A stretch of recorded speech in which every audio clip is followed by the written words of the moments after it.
আজ আমার বাবার বাড়ি থেকে গেস্ট আসবে।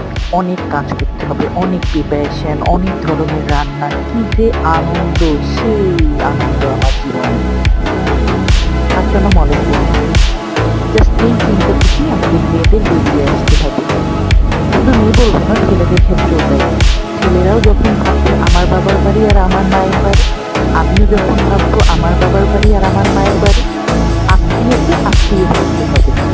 এটা আমাদের সবার দায়িত্বের মধ্যে পড়ে। যে দায়িত্বই হোক, যেমন বাসায় আপনার যে সহকারী থাকে, যে আপনাকে হেল্প করে, ওই মানুষটার আত্মীয় আসলে আপনার ভাবতে হবে যে এটা আপনারই আত্মীয়। তাহলে দেখবেন সমাজে কোনো অশান্তি থাকে না। নিজের আত্মীয়ের মানুষ আসলে অনেক খুশি। বিয়ে বাড়ির আত্মীয় ঝামেলা যে বলে, আমার শাশুড়ি আসছিল, আমার জীবনটা পানা পানা, এই রান্না করেছি, কিন্তু মায়ের কথা তো বুঝি বলি। এই দায়িত্বগুলো পালন করলেই সমাজটা সুন্দর হবে।